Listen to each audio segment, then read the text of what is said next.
Welcome to the Performing Animal Rights podcast, where we explore the intersection of creative practice and animal rights activism. I'm your host, Ben Hunt, performance artist and researcher in performance studies and animal advocacy.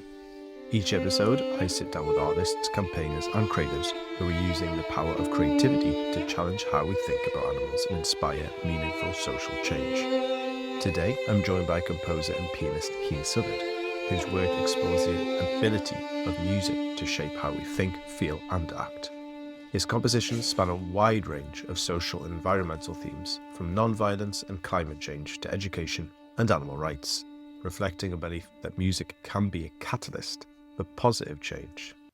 Our conversation centers on Keane's remarkable work Requiem for Animals, a powerful choral and orchestral composition that invite us to collectively mourn the immense loss of animal life while reflecting on our relationship with a more than human world. Throughout this episode, you'll hear excerpts from the Requiem woven into our conversation, offering a glimpse into the emotional landscape that inspired its creation. Together, we explore Keane's creative process, the role of music in activism, the challenges of composing about animal suffering, and how performance can create spaces for grief, reflection, and hope. Before we begin, don't forget to check out the Substack newsletter, where I share critical reflections on creativity and animal advocacy, alongside new podcast episodes and updates from the Performing Animal Rights Project. You can find everything at performinganimalrights.org. And to listen to the complete Requiem for Animals, discover Keane's other compositions, or to find out more about his work, visit keanesouthard.com. Okay, let's get started. Thank you, Keane, for joining me. I would love to just get straight into your Requiem for Animals piece. So, could you explain the piece and what led you to it in the first place? So was there a specific spark that led you there? Yeah. So I've been someone who's been concerned with how we treat all others, including not just animals, but humans as well.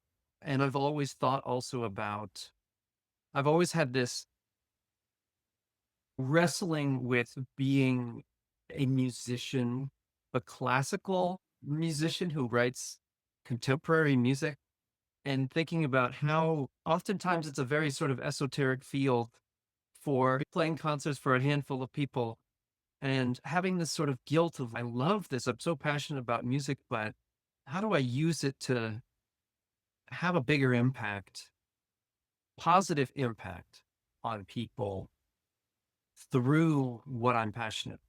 And so I've always struggled with that and trying to find ways to connect my music to in whatever way help with solve these big systemic problems we're facing as a world and to maximize my positive impact. And so I'm always looking for those ways. And I was thinking about, this was back in, when was it? I think it was about 2023. Is that 2022 or 2023?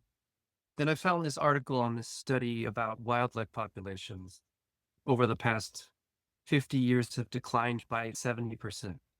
And just thinking about how massive a loss that is in such a short period of time in human history, in the history of our planet. But it's just a number, right? Someone reads that and then like you move on to the next news story or whatever. And I was trying to just grapple with the immensity of that. And I somehow hit on the idea of trying to convey the magnitude of that loss of animal life through music. Because music, one of the strengths of music is that it can help people have an emotional experience, an emotional connection to something. It really can reach into your heart directly beyond just facts and figures.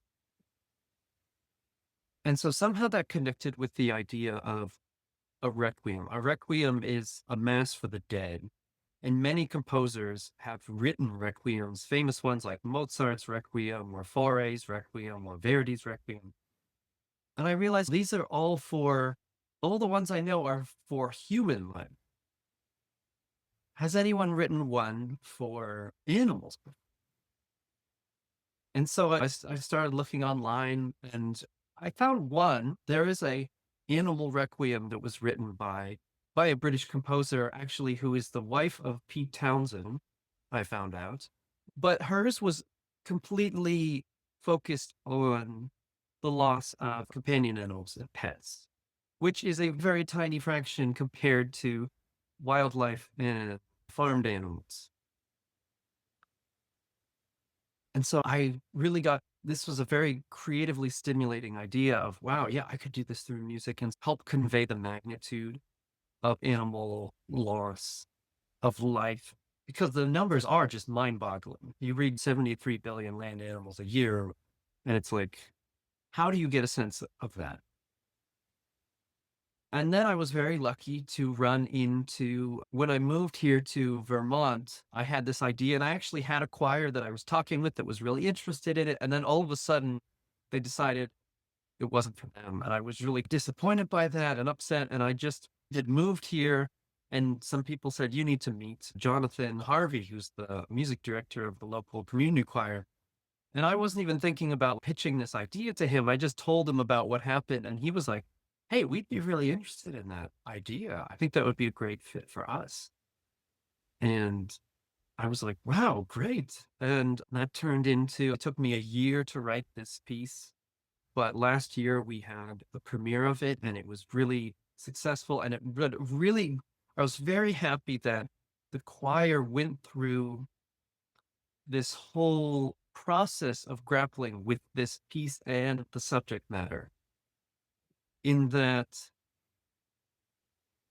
it really sparked these discussions that I think were really necessary about the topic. They had a whole rehearsal where they just didn't sing a note, and they just talked about whether, should we sing this? Is this okay to sing? Is this okay to have an audience go through this kind of deep, intense musical experience? And then they all decided, yes, like this is really important, and they bought into it. And I was like, that is what I wanted to do. I want this to be able to spark those conversations and those reflections about how we as humans interact with and treat animals. And now we got a really nice recording of it. And now I'm trying to get it out there, more performances, more people to listen to it, so it can have an even bigger impact.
Yeah, absolutely. And it's an incredible piece. Yeah, hopefully it is picked up and spread. And I think there's a real common thread here of things about impact, about ethics, about philosophy, and about sparking ideas from the participants as well as the audiences, which I'll really like to get deeper into soon. I suppose the biggest thing, just from the beginning of you talking about your inspiration for your love of classical music and how the power it has to communicate scale, but on a personal level, right? It sounds like what you're saying, from my interpretation, is that the suffering of the animals in the wild and in farming systems and industrial systems, it's the suffering is immense and unimaginable. Yet they're all individuals, right? They're all individuals going through this. And classical music seems a perfect fit for that because it has this scale, can communicate on an individual level with power. Was that a conscious kind of, oh, this feels like a natural fit? Or was it more of a process of you getting to that feeling of not just what you wanted to explore, but the form itself complements communicating such huge, huge suffering to, but on an emotional level? My medium is classical music, so that was not necessarily like, oh, I'm going to choose it for those reasons. And in some ways, actually, it was a challenge because there's a common idea that amongst the general population, that classical music is comforting and easy to listen to, and that's its only role. You turn on the classical music and it's nice to fall asleep to, or something like that. Right? And of course, it can be that. It can be very comforting and relaxing, right? But it's can be so many other things too. And I think that's part of the issue with the choir, because these are volunteers who sang in this choir. They do this because they love to sing, they enjoy it. And so that they were singing something that really challenged them, that there's parts where the music sounds very dissonant and sounds ugly, quote unquote, right? Some people, yeah, felt, why am I singing? This is not enjoyable, but like I'm usually singing something else in this choir. But yeah, music can be so many different things. There's so many things it can do. And one of the things it can do is provide the listener, there's all art forms can do this, I think. Provide the listener or the perceiver with understanding a different point of view. And I think it does it not in a prescriptive way of saying this is how you should think, but it takes you into an experience where you can engage with it on your own. There's a wonderful quote I found from the great American composer Aaron Copland, who said, "Music is not a refuge or an escape from the realities of existence, but a haven wherein one makes contact with the essence of human experience." And it is a safe place, right? Like the music itself is not harming anyone, even if it sounds scary. Like it helps evoke certain emotions, but you're not actually experiencing, for instance, the scene where I have from Upton Sinclair's The Jungle, when it's in the slaughterhouse. You're not actually physically experiencing being there, right? But you are taken there. You're in this sort of haven where it's safe, but you're put in contact with this thing.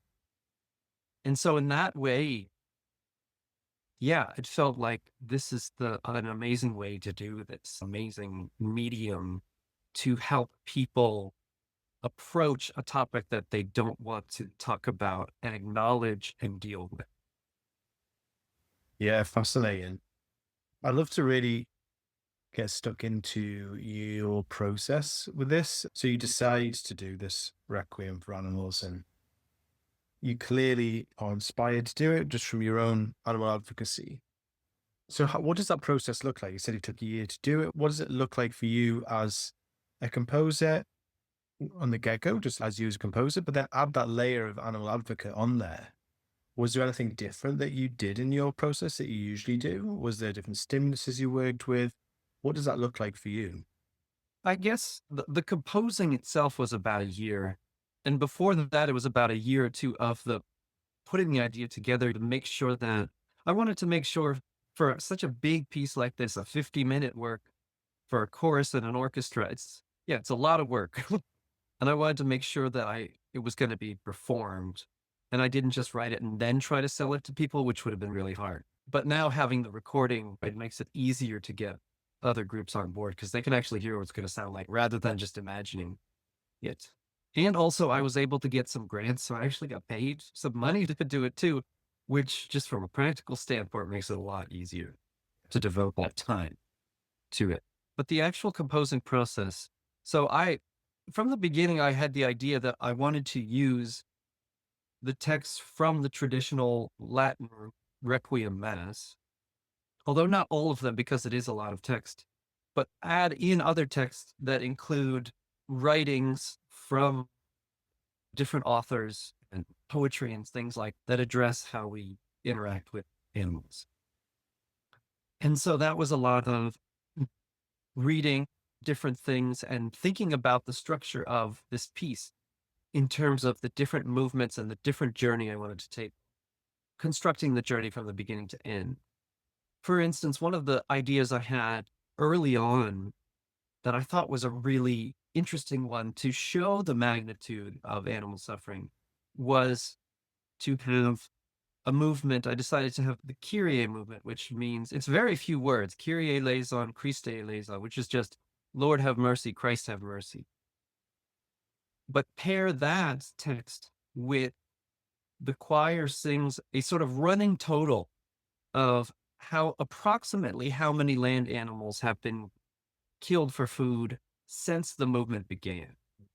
And I use a fairly conservative estimate. It's about 20,000 every 10 seconds. But so that you get a sense, you hear these numbers getting more and more. You're reminded every 10 seconds about that.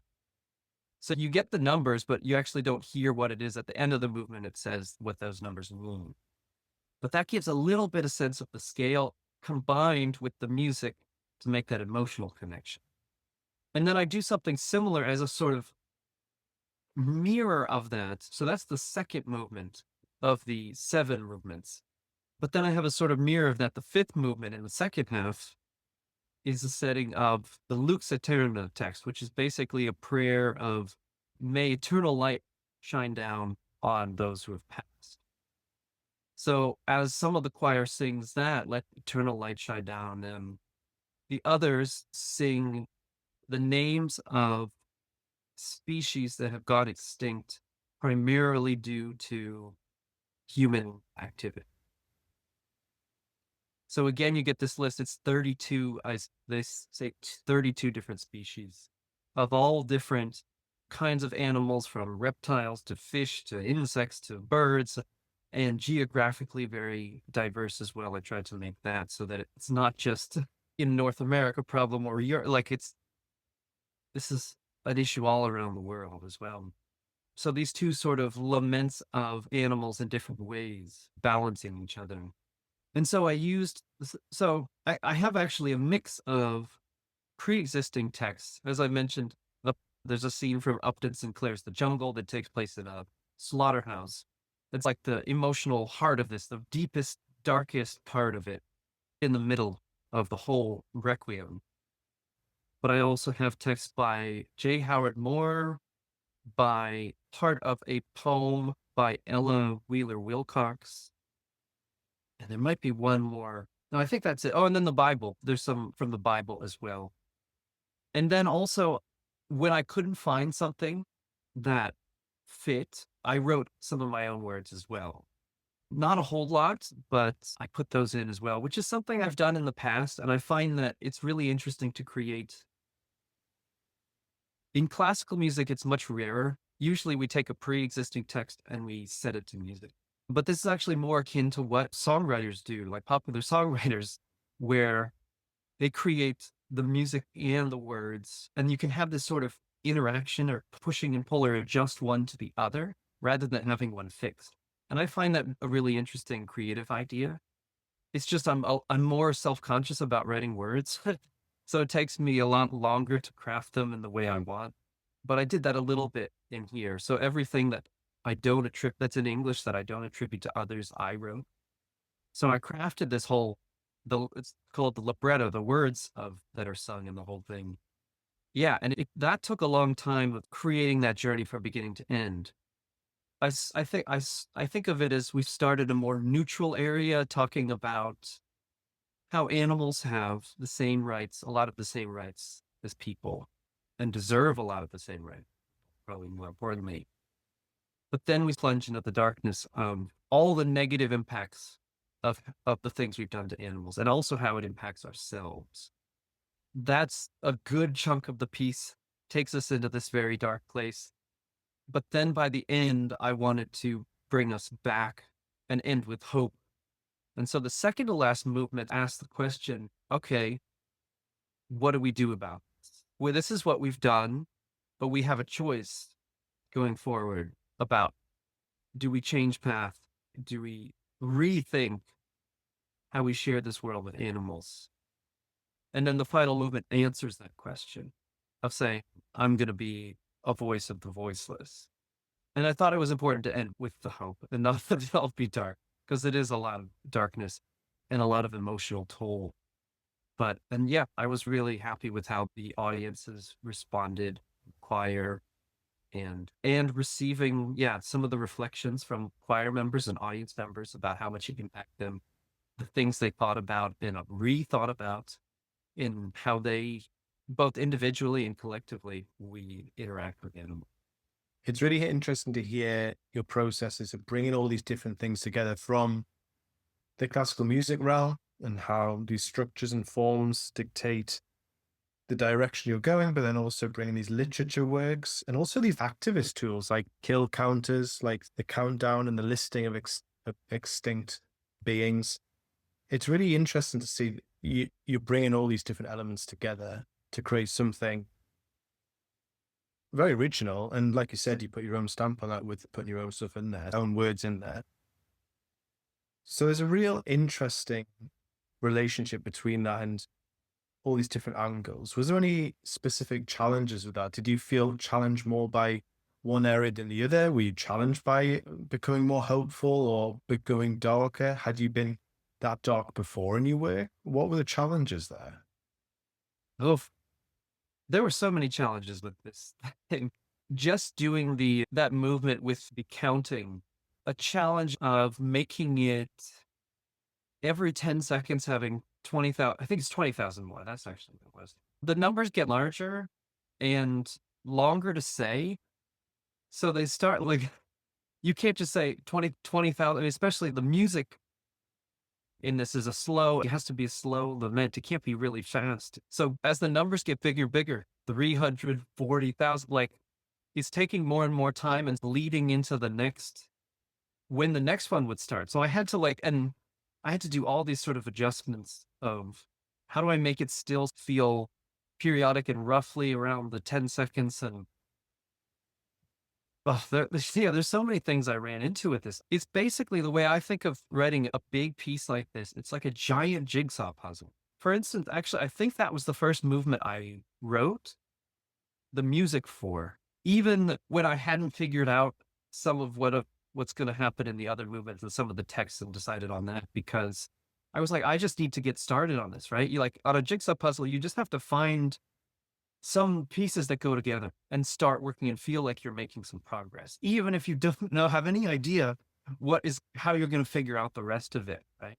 And so it was a lot of that, just one piece at a time, working on them, and eventually they start falling into place and the big picture emerges. And so but balancing with that a sense of trying to get a grasp of the whole thing before you can decide a lot of those details too. It's a really tricky thing, but I think it's probably a similar thing to what someone writing a novel does too, or any large work of art like that.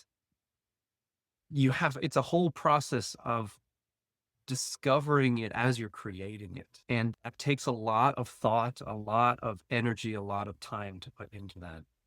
some other challenges that I ran into. Certainly musically, one of the issues is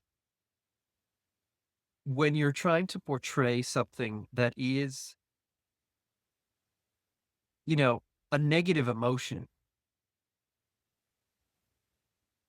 I don't want to write bad music. I don't want to show something that is ugly, or I don't want to write ugly music in a way. It still has to be music that I find artistically interesting and valid.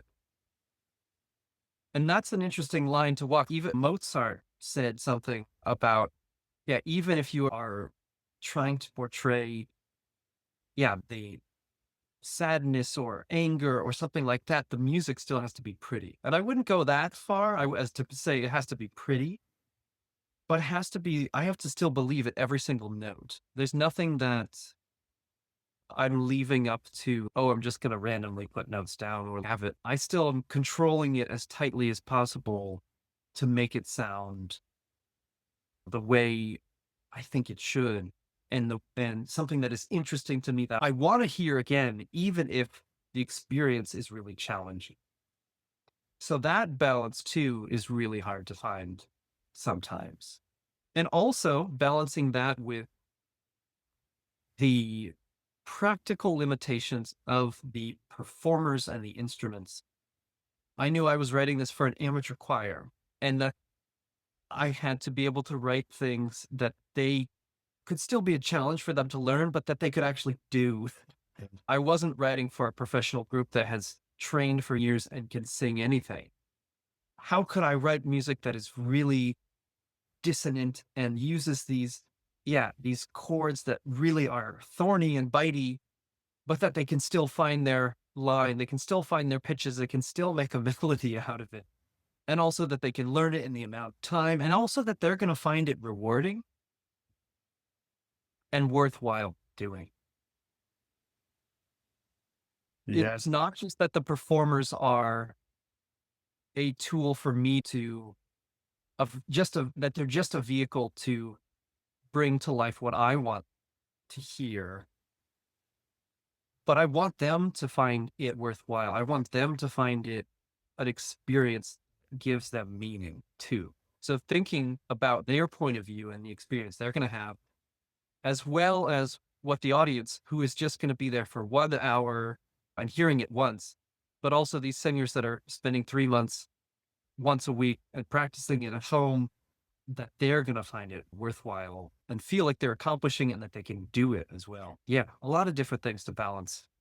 Yeah, a lot of balance from all these different dimensions. You talked about preparing the piece for performance and for rehearsing it as well. I suppose there's two things here. First off, to highlight through my conversations, there has very much been that similar strand of, it's not just about affecting the audience, it's affecting those participating, which is very activist minded, right? It feels like another kind of art form where, in maybe to generalize a lot of other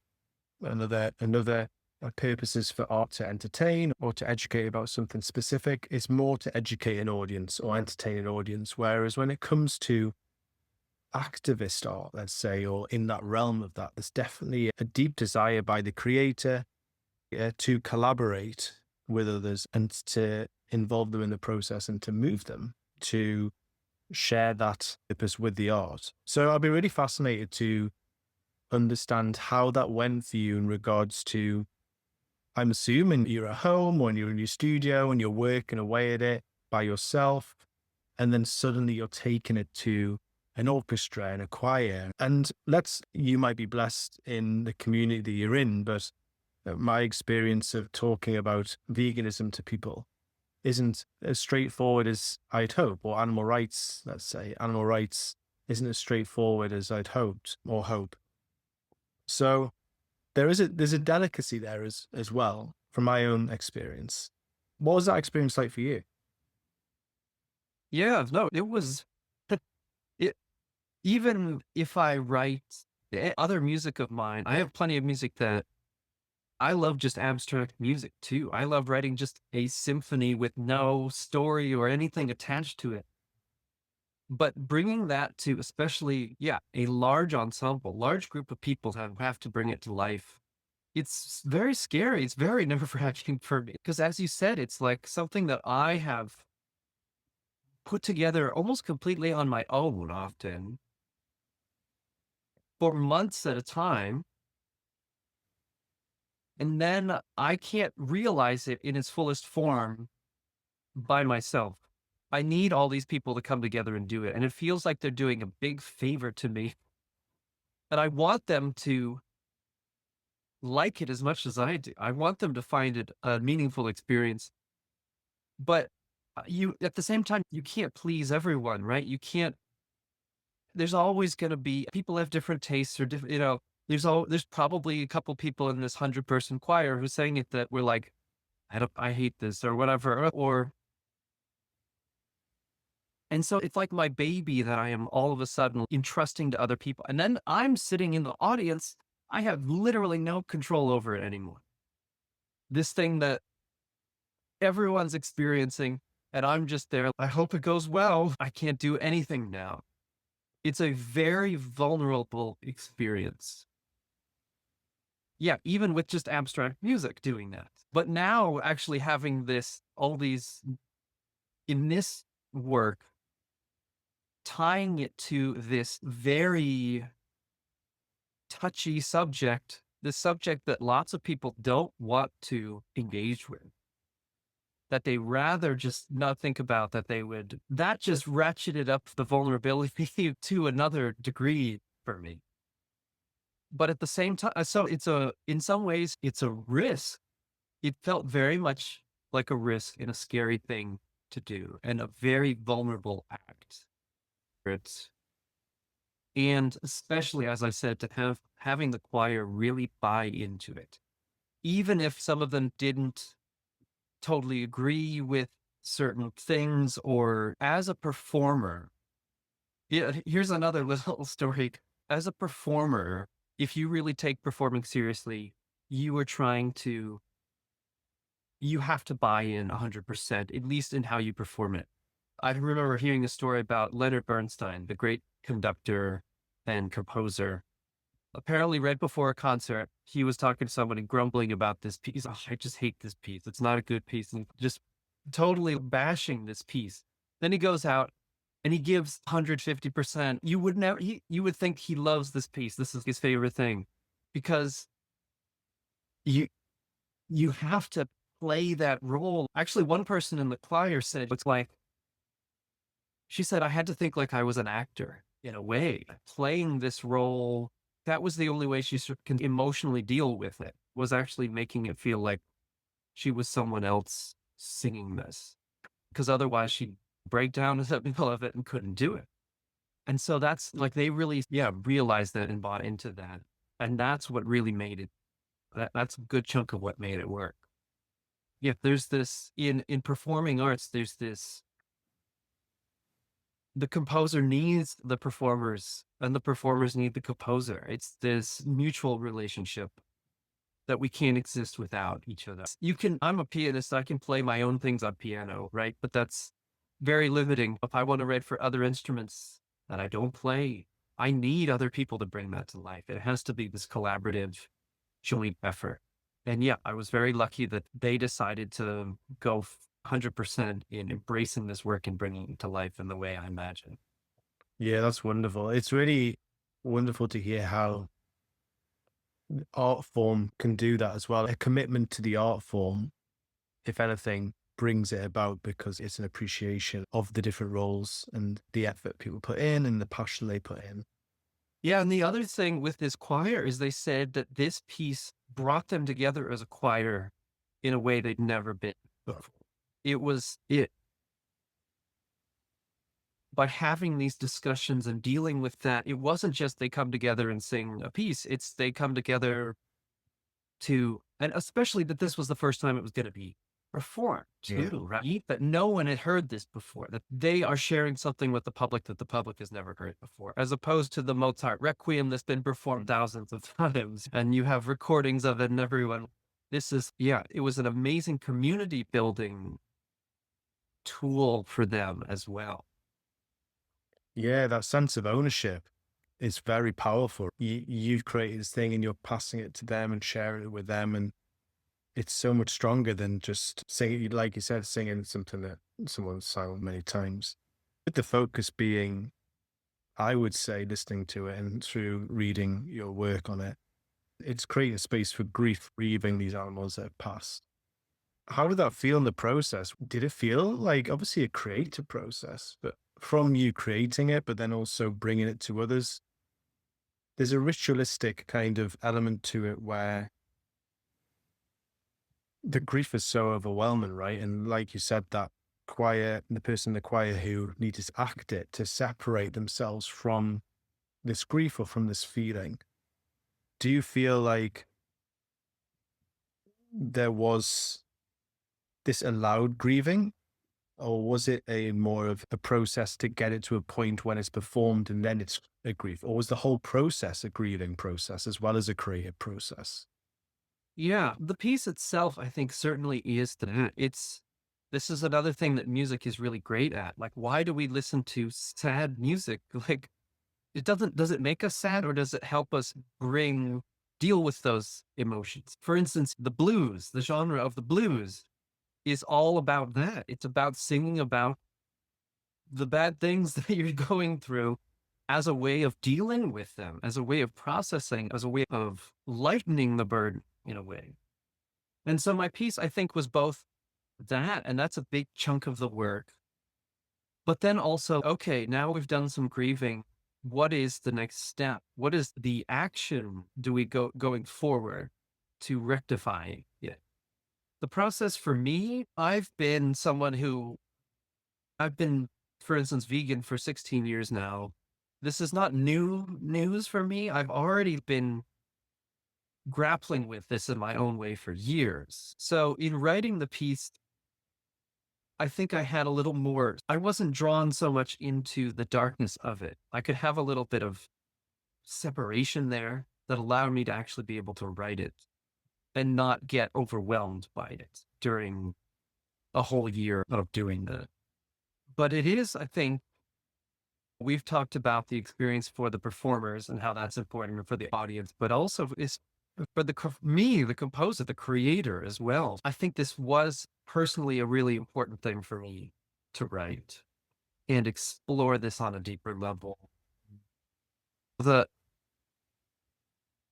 reason I went vegan back in 2010, primarily, I think it was because of the environmental impacts of animal agriculture.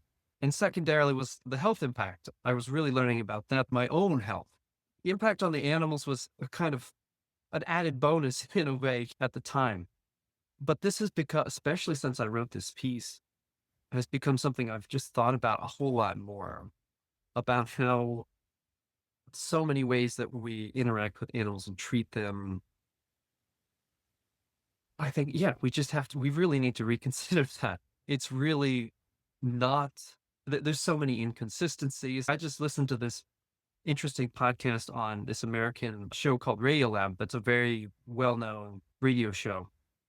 And it was all about this activist who went into a factory farm. He actually filmed everything, and he took two very sick piglets out of this factory farm, and then he was charged with stealing, and the whole thing was about the trial, and the jury acquitted him because he argued that what is the value to steal something by law, it has to have value for the people you've stolen it from.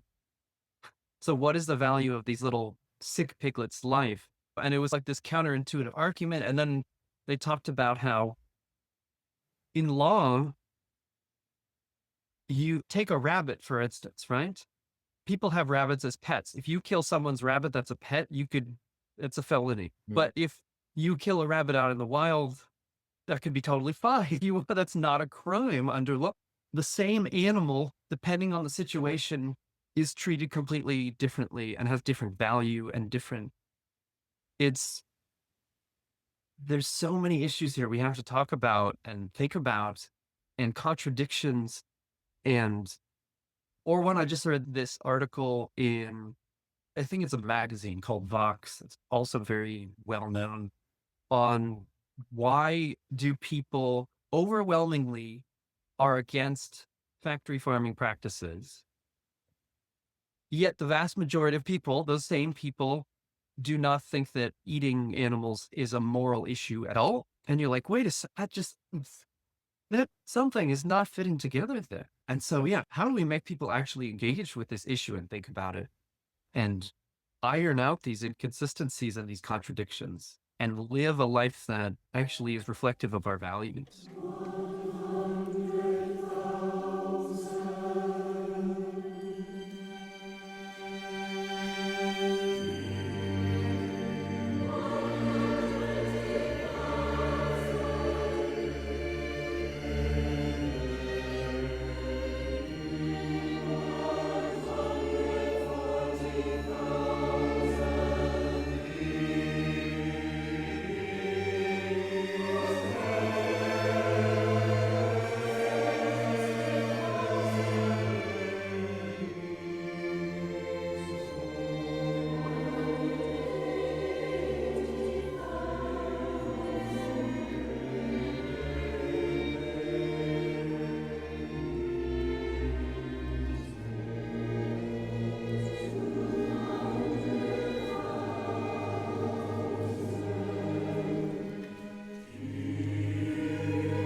Yeah, hopefully my piece helps in a little way is what I'm hoping. Yeah, for sure. And I think it's such a vital piece. Do you have a specific dream for it? Is there a specific vision you like to see it manifest for the Requiem for Animals, but also your future work as well? Is there a specific direction you're heading?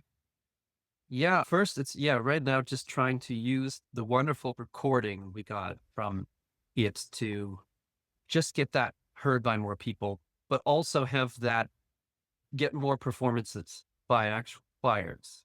The wonderful thing about a work of art like this is it's not done with the one performance, right?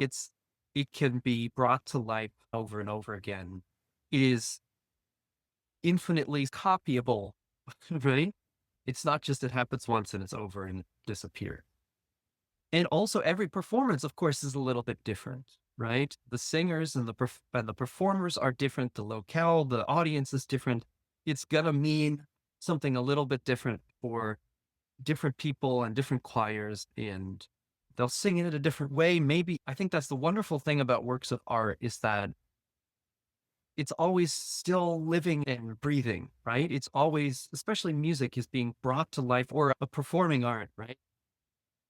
Every production of a play can be a little different. And also through having it be done in different ways, you can find different things in it, or it can bring up different things that you haven't thought about before.